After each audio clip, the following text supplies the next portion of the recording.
I don't really have experience with the fashion industry, Mm-hmm. but from like an outsider's perspective, I find it quite intimidating. You know, beautiful models in the magazine, they have similar insecurities, and sometimes even more so because their whole livelihood depends on their beauty. What's your opinion on Nepo babies? I mean, some of them are very beautiful and very talented, and then others... I want to talk about the word straight acting. Mm-hmm. If I met you, I'd be like, oh, you're straight acting. Well, this is what a stranger, like someone would say to you, right? Was it ever a compliment for you? You've been on my list to interview since I thought of this podcast. Thank you. Being in video myself, I've seen your work and I love your content. Thank you. So let's just kick off with that. So you're a business owner, I guess so, yeah. a filmmaker, Yeah. and your title at Vogue is... It was. Right now, I'm a contributor there, but before I was digital creative director at large. Yeah. Until about a year ago. Okay. So your career, right? Talk me through the original finding yourself, because you were a gay kid as well. Mm-hmm. Were you, I don't know, really, I can only sort of hearken to my own experience of being obsessed with like beautiful women and Mm-hmm. men and beautiful things. Mm-hmm. And, I was like that, yeah. yeah. Women especially. Mm. You know, I was a gay kid, but I think the whole men thing came a lot later. My obsession with beauty and fashion was solely women for a very long time. It's interesting that, isn't it? 'Cause it's Yeah. not through like a sexual lens. Yeah. Do you have like a particular person that you can remember that you found particularly inspiring? My two sisters, they were always, you know, I was always projecting onto them, and a very close friend and her sister, they were like, I was always on them and telling them to wear this and do this. And Yeah.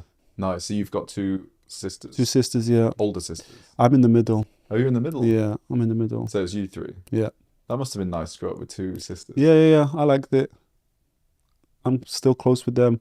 I did want a brother Yeah. because I was also so comfortable with women, and I wasn't very comfortable with men. And I felt that if I had a brother, then, you know, I would have had a bond with a boy, a male. And as a gay kid, or, you know, gay friends of mine that have brothers, I think it's that they're close to. I think it's, you know, it's good if you're as a gay, you know, as a young queer boy, that if you have a brother that you can have a connection with. I think it's kind of helps you bond with men. Yeah. Yeah. Yeah, I've never thought that, because I've got two brothers and don't have a sister, and I've always wanted a sister. Right. Because I've wanted that sort of safety and femininity within the family, and not so much focus on like typical boy stuff. Mm-hmm. But it's interesting hearing it from you, who doesn't have a brother, that actually might have benefited you growing up. So do you think that you were allowed to be more feminine at home because you had sisters? It was easy to be, you know, around that, but it wasn't, I wouldn't say I was allowed in some ways. There was times when my involvement in femininity, you know, caused reactions that, you know, made me feel like I shouldn't be doing those things. Mm. But yeah, there was a lot of femininity and girls' toys around, and it wasn't always received that I was allowed to be like that. Yeah, because Yeah. I guess the difference between us would be that you had the Yeah. Barbies knocking about, Yeah. dresses or whatever, Yeah. and you kind of maybe wanted to get stuck in there, but you weren't comfortable to do it. Yeah, I was comfortable around certain people and not around others. Right. Yeah. People in the school seem to know you're gay before you even know what's going on with yourself, and living through that. And yeah. Your recent work, Mm-hmm. especially some of the video content that you've been involved with for Vogue, Mm-hmm. you've must have worked on so many pinch me sort of videos and collaborations. Do you have any that come to mind that are particular favourites or just really special moments for you? There are some projects, some British Vogue ones, some that are outside British Vogue. I think some of the ones that if somebody, you know, asks to see something, I would probably show them a video that I did for Fendi with Linda Evangelista, when that was couple of years ago now, Mm. and she hadn't shot for a very long time. Mm. It was the first time she'd shot a campaign for some years. And then for British Vogue, there were lots of moments. I think the one which was for Edward's final cover, Mm. which was 40 of the cover stars that had been on the cover whilst he was there. So it was like Oprah and Kate and Naomi and a whole bunch of people together in Yeah. in one room in one day. That was quite a special moment. And what was your involvement on that shoot? I've actually got that written down here because this is a very impressive thing from a production standpoint to pull off. Well, the production was being led by the photographer's side, Yeah. which was Stephen Meisel, and the production company Proden, which he works closely with. So he was in the studio next door, and the production was, being led by them. And then I was in my studio, and all of the talent were kind of scheduled to do what they needed to do there, and then to come and see me for what could be like 10 or 15 minutes. Right. And so in terms of production, obviously there's the producer on my side, who's Sam, who I've worked very closely with for a long time, and my team, but the majority of the production was led from Stephen Meisel's side. Yeah. So yeah, at that video I directed and edited. And does something like that, working with these 40, it was 40 Mm-hmm. women in the industry, wasn't it? Mm-hmm. Does that make you feel overwhelmed or nervous at all? Or are you just like super chill with it? Chill. I'm chill. I mean, there's a lot of preparation that goes into it, but on the day I'm super chill. I'm chill with my crew. I'm chill with the production. I'm chill with the talent. Yeah, I'm chill. And I think over the years of doing what I've done, I come to a realization that actually the biggest part of what I'm doing is being chill, so that the crew are relaxed. So the moment when the talent arrives, we're already like giving off a vibe that as a collective, as a crew, we're chill. And then with the talent, I give them the same energy, and that just helps the whole thing. Yeah, I don't think you would ever see me not chill on set. You seem like quite a chilled guy in general. I'm pretty chill in general, yeah. Outwardly, I'm chill. So let's talk about Kloss. Kloss, the actual word itself, where's that Yes. come from? So the word itself comes from Carly Kloss. Oh yeah. Early on, when I started making films, I didn't want to use my name, partly because I just felt that I wanted to keep, personal myself a little separate from the work that I was putting out. I know a lot of creatives, their work is their name, and it just becomes very intertwined. And Yeah. somehow I felt like if I just took a name for my work, then I could keep a little part of myself separate from my work self. So when I was trying to find a name for my work, I wanted a word that didn't mean anything, but also had a little connection to fashion. Mm.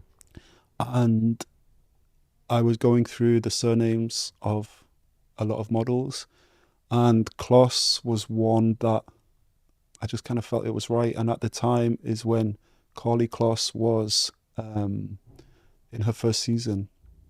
She was, so beautiful. She still is.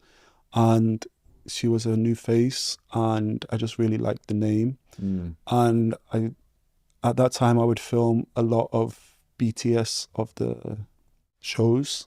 So I saw Carly around a few times, and then I shot her a few times for a few different things. And this one day I said to her, I think I'm going to call my work Kloss after you, if you're okay with that. And she was like, yeah, super cool with it. And but at the same time, it was when she was a baby, she grew to be, a very savvy businesswoman. And She sued your ass. no, she's always been cool with it. And, I did my own trademark and all this kind of stuff, but she's always given me a good vibe. What you've done is quite unique because it's your name for your production company. I wouldn't call it a production company.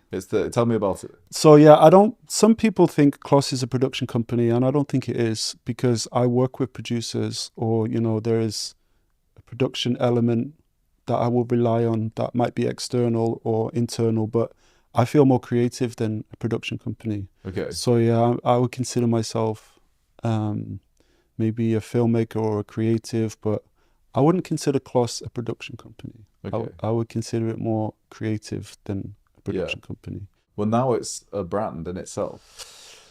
That's another thing is like, I don't know if I consider it a brand. It's more my experimentation or expression of branding, but I don't know if I would consider it a brand as well. Really? Yeah.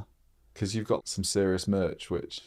Yeah, I do have, I enjoy merch, but then I think for me to consider Kloss as a brand, or, a brand is like something that you're trying to get in lots of stores. And yeah, right. like the merch is not that. The merch has been a journey of mostly gifting to people that I have developed a connection with. And the reason that I prefer to gift, or I have gifted a lot on this journey, is because I don't want anyone to have anything of Kloss that I don't want someone to have it if they're not really giving me like the right energy. Yeah. And I want to know who has it, and pretty much everyone who has anything Kloss, I have a connection with them and I'm in communication with them.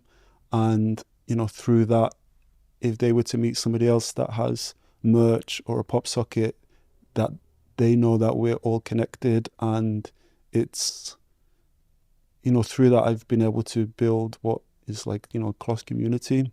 So yeah, so there's an obsession with branding, but yeah, I don't know if I would consider Kloss a brand. Yeah. But that's cool that you've gifted it to people. So this pop socket that you can see quite a bit on Instagram.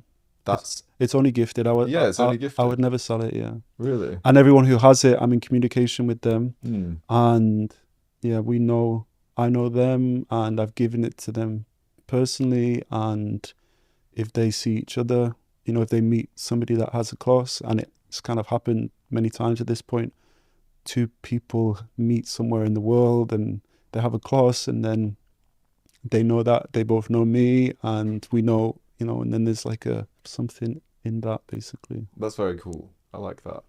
That's nice as well that you're like curating like a collection of people that you know and trust and feel their values in the right place. Yeah. Looking more at the fashion industry, you obviously work in the fashion industry and have such experience of that world. And I don't really have experience with the fashion industry, but from like an outsider's perspective, I find it quite intimidating. And this is what I'm interested to hear if this is actually true, but is it hard for people to get in who aren't in, especially people from like where we're from? Is it quite a closed off community, do you think? I would say social media has probably made it easier for people to get in.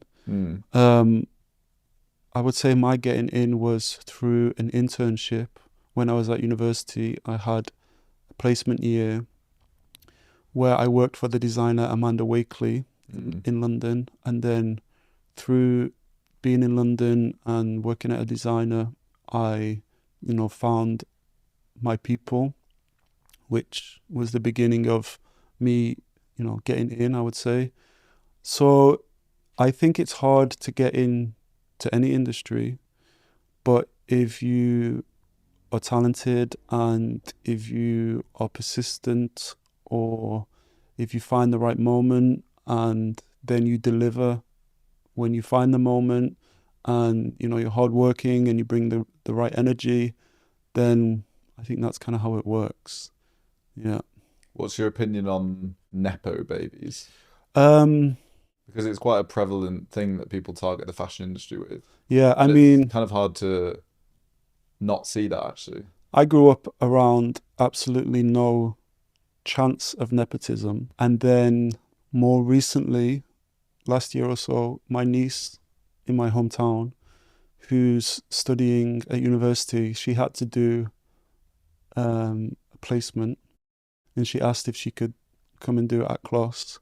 And I'm like, does this count as nepotism? And if it does, then I'm so happy that I'm able to give my niece an opportunity to, come and spend some time in London and see what I have going on. And I feel like, you know, for me or somebody like myself who didn't have nepotism in my family, to be able to offer it to somebody in your family, it felt, you know, I was happy that I was able to give my niece that experience. I think when nepotism is through generations, it's a different thing.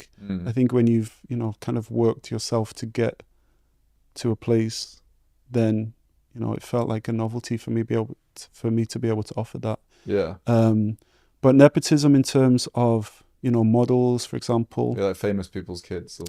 I mean, some of them are very beautiful and very talented and they deliver, and then others not so much and they kind of disappear. I think any kind of door opening for you will only last so long if you don't deliver. I know some Nepo babies that I would say are great models, and I've seen some Nepo babies that are not really models and they kind of disappear. So yeah, it is what it is. Yeah, sometimes when I'm like reading the news, I do eye roll slightly when it's almost like there's no room, well, way less room these days for like other talent that are coming from absolutely nothing in terms of even acting. Like you're like, oh, Uma Thurman's daughter's in something else, Yeah. and that I'm not even an actor, I'm not a model. They're still taking a spot.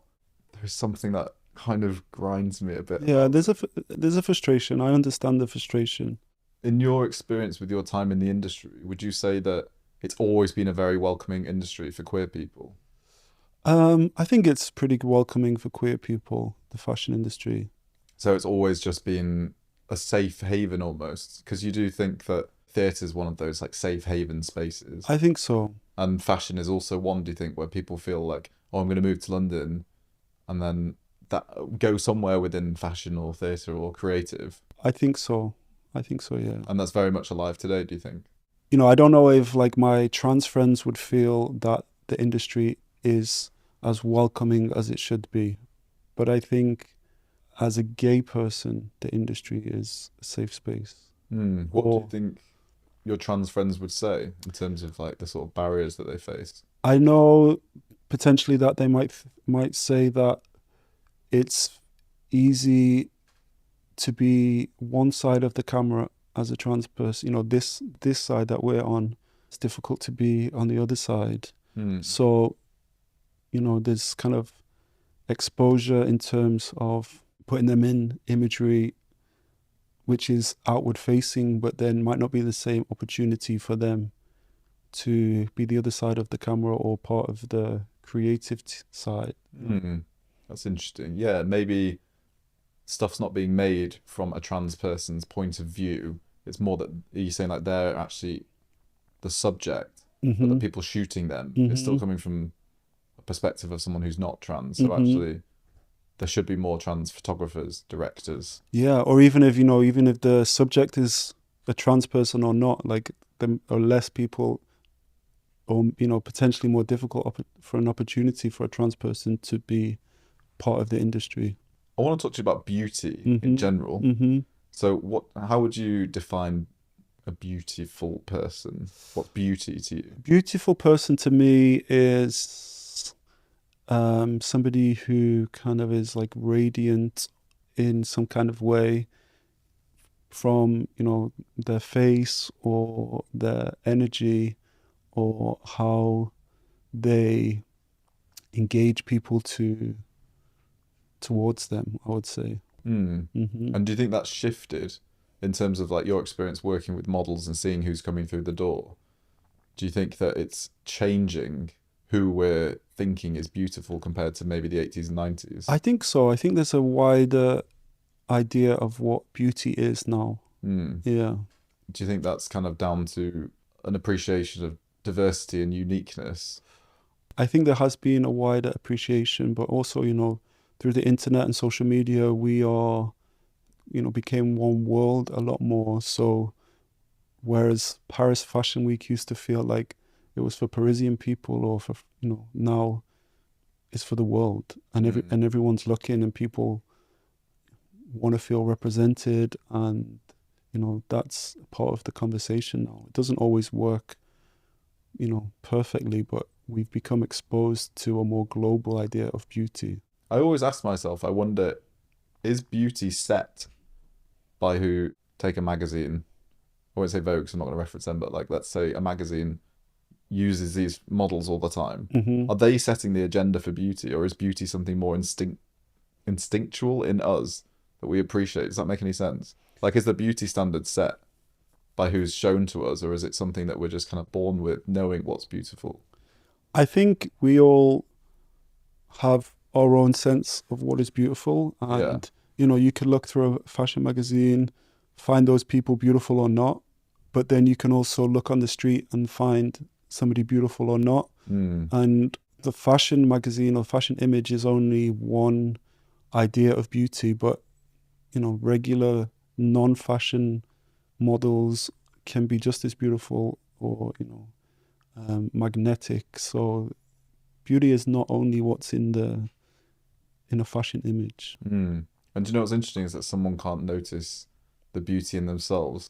Yeah. So if you go on TikTok or something and you see these before and afters of nose jobs, somebody has like the most beautiful curved nose, and they file it all the way down, and I just want to scream and be like, what are you doing? It's so the how nice that side profile is on someone. It's a shame that someone can't see that about themselves, right? Yeah, but then everyone has probably things that they would like to change about themselves, or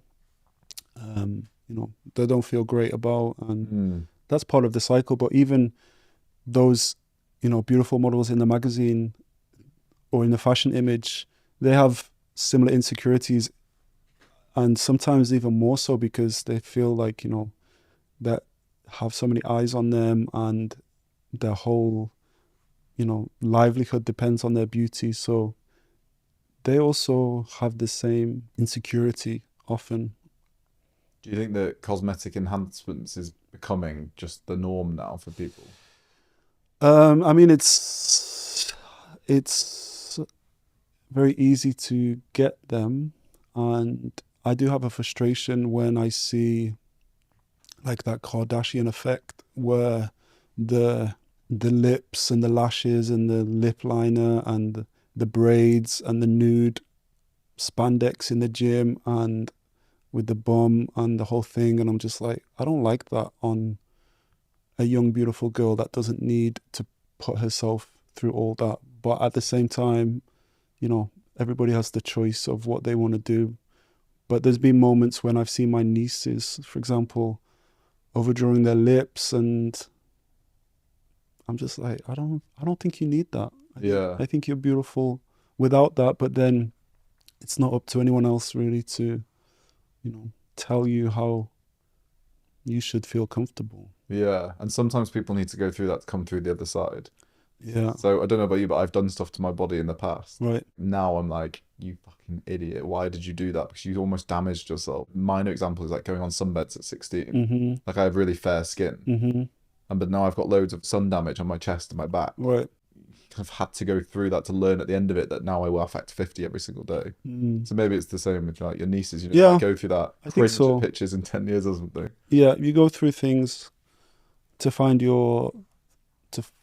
and also things change, and what is the beauty standard at the moment changes. And I think especially when you're younger, you kind of roll with that. And also as an older person, people are rolling with that as well. But yeah. And what about male beauty? Do you think that's evolving? I think so, yeah. And I think male beauty's interesting. I'm very much like skincare, fitness, wellness. I'm fully invested in that for myself. And I have straight male friends who are also invested in that, as well as gay friends, or queer friends. And yeah, I'm into male beauty. Are you big into gymming and ice baths? Yeah, I'm into all of that. Are you? Yeah, I'm into it, and I'm into facials, and I'm into manicure, and I'm into massage and cryo, and I'm into it all. Really? And I'm open to it, yeah. What's cryo? Cryo is cold temperature. Is it beyond an ice bath, is it? You not seen Cryo Chamber or Cryo? No, is it the thing Michael Jackson slept in? I'm not sure.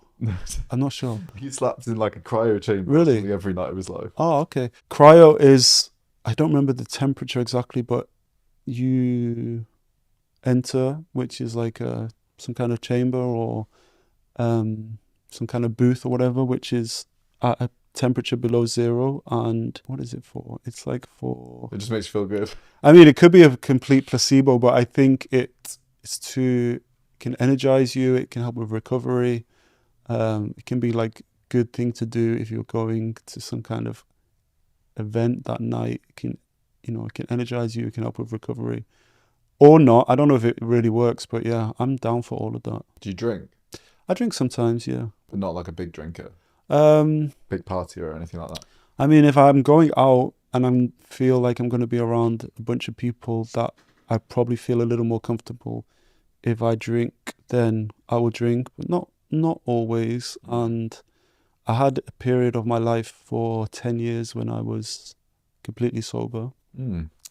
And then I came back to drinking. Wow, you did so well. 10 years to work in Yeah. the industry without touching drink. I mean, Mhm. it's absolutely everywhere at parties. And Mhm. even at the end of a shoot, someone's wheeling out a bottle of champagne or something. Yeah. Was that not hard? No, once you're in the flow, then you feel great and yeah, you don't think about it. Wow, okay. But I was also not very social during that time because me as a, kind of quiet person, once you take drink away from socializing, then at some point I was kind of removed from wanting to go out really. Mm. Or I would go out and I would drink like 5 Diet Cokes to the point where my teeth would be like, Furry. yeah. And then there's only so, you can't keep up with people who are drinking if you're drinking Diet Coke or whatever. Something I want to talk about with you, a lot of obviously gay men listen to this podcast. Mm-hmm. I want to talk about the word straight acting. Mm-hmm. If I met you, I'd be like, oh, you're straight acting. Or this is what a stranger, like someone would say to you, right? How does that word sit with you? There's been times like when,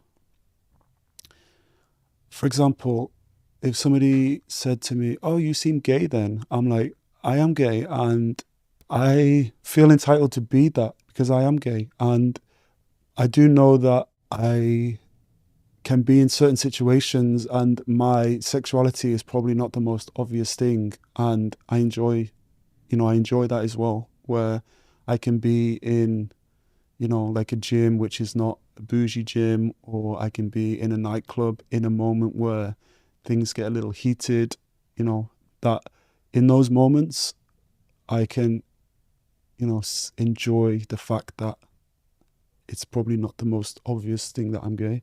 But at the same time, like I want to be able to feel comfortable that I am a gay person, and a lot of the people that I might hang out with, or a lot of the people in the cross community, for example, they are much more obviously queer or something, and I feel protective with them and I feel comfortable with them. Mm. And I feel comfortable to be in a situation where, eyes might be judging that they're queer, and I feel very comfortable with those people myself. Was it ever a compliment for you? I remember when people said I was straight acting. Straight acting. Yeah, well, when I first started going to clubs, gay clubs, was in Liverpool before I moved to university, and then when I got to Newcastle, there would be a bunch of times when I would get to the door of the club and the bouncers are like, sorry, it's a gay club, and I'm like, yeah, I'm gay, and they'll be like, no. Yeah, I mean, it used to be such a compliment to me, and now I'm like, no, I want people to know I'm gay. It's weird how, like, maybe when you were a bit more sensitive about it, it seemed to be like. But as a kid, I was, like I said, it was more obvious when I was a kid. Really? Right. Yeah. Yeah, you said earlier. Yeah. Just people shouting kind of slurs at you in school and yeah, so I've kind of experienced both. Right. Yeah. I've experienced being seen as gay, and I've experienced not being judged on that as a first impression. Yeah. Yeah. Has any of that stuck with you, do you think, in adulthood? I think that's why I can relate to people who are, you know, visually much more, you know, on first impression or whatever, like they can't pass. I can, you know, relate to that feeling, even though for myself, you know, in some situations I'm not really living that myself at this point. But Yeah. yeah. I was on Instagram earlier and a good friend of mine shared that he was attacked holding his boyfriend's hand recently in West London, and that it wasn't the first time it has happened this year. And it got me thinking, let's say like he's more obviously gay in inverted commas. I was thinking, when I was thinking about the straight acting thing, okay, yeah, we're both gay men, but like actually our reality and experience of the world is very different. And I think that sometimes you need to take stock that if you're more of a target, you Yeah. actually live in a different world. Yeah, for sure. And that's quite something that I think is important to remember. Like you said, you look out for your queer friends who might be walking the same street as you, but being treated differently. And that's something that you need to bear in mind. You know, if I've held my husband's hand in public, or I'm sure there's been like some looks or whatever, but there's never been a point where I felt intimidated or threatened or But one thing that I've seen before is when there's like two guys, for example, holding hands, and they're walking down the street, and I watch as they pass people. I watch to see what the reaction is of the people that they pass by, and usually the people that they pass, they don't look at them, which, you know, makes it seem like it's fine. There was not too much of a reaction. But then so many times I've seen as the people that pass by get kind of behind them, they will look back or they will have some kind of reaction, which the two guys holding hand, they didn't see. They thought that they passed by and there was no reaction.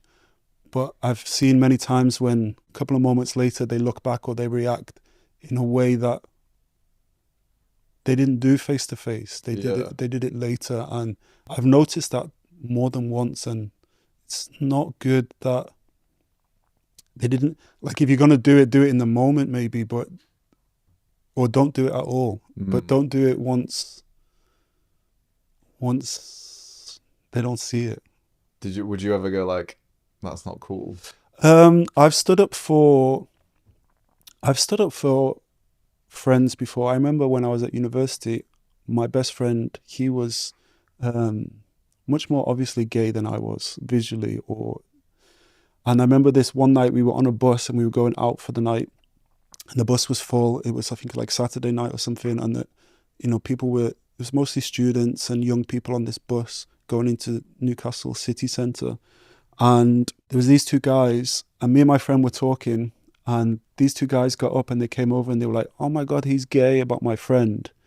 And they felt that they could, you know, come and say what they wanted to say to him.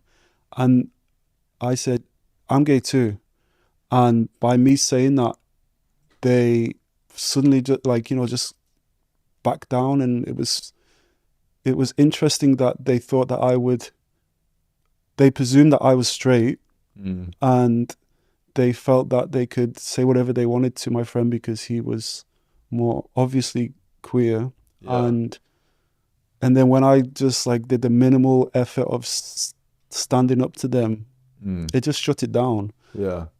How do we make sure that we don't lose sight of the fact that we're in London, especially through work, who you collaborate with regularly, who you're putting in front of magazines or in videos? How do we make sure, and this is something I think about even with this podcast, is that we're not just hearing stories and showing the faces of people that live in our London bubble? How do you bear that in mind with kind of everything you do? Well, I have not always lived in London. You know, I grew up north, and I've spent, you know, many years up north. And then I relate to being a northerner, even though I've chose to live here. And I think even that we're both from up north, and, you know, I'm from Elsbury, you're from Manchester.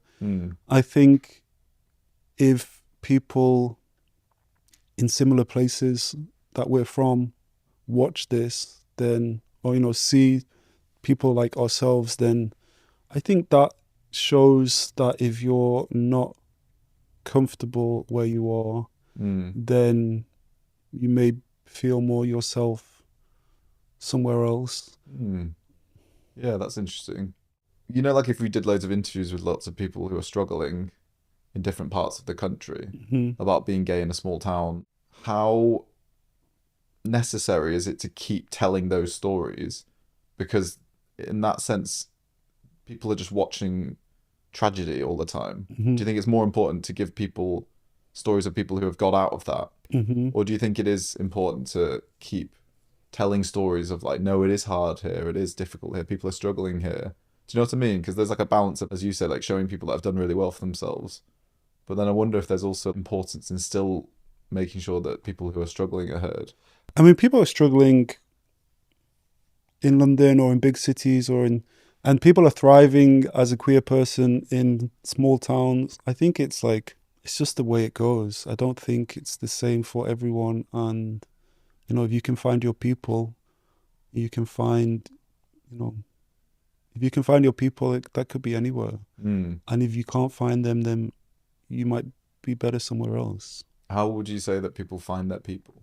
My generation, it felt like through partying when I was younger, going to clubs and then through your, education and through hobbies but now there's also social media, and I think through, one of those routes you can find your people. Yeah. Yeah. I think it takes longer, doesn't it, for queer people to get to that point?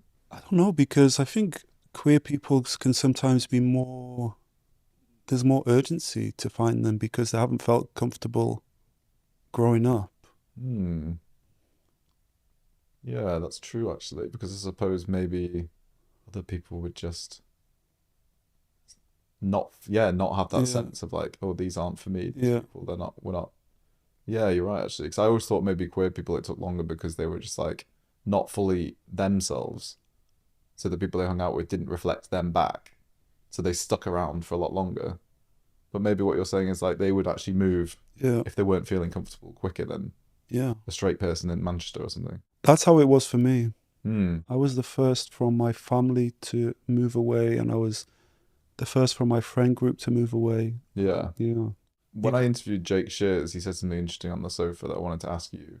And he said that he, as like a really established guy, always questioned himself whether his life had actually started yet. And I think that's like an interesting thing that I like to ask guests, because I think that's when you look at someone that's done some cool stuff and has reached a particular point in their career, you're like, oh, your life has obviously started. You must feel so well and established now that, you're not constantly grabbing for new opportunities and stuff. I think my life has started in, many ways, but there's also so much that I still feel like I want to do. So, but I think feeling like there's still so much that I want to do, that is more on my mind than looking at where I'm at and being like, I came this far.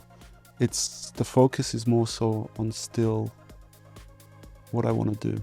Okay, well, I'm excited for what you do next. Thank you. And thank you for coming and joining me. Thank you so much. Thank you for having me. Thank you, Alec.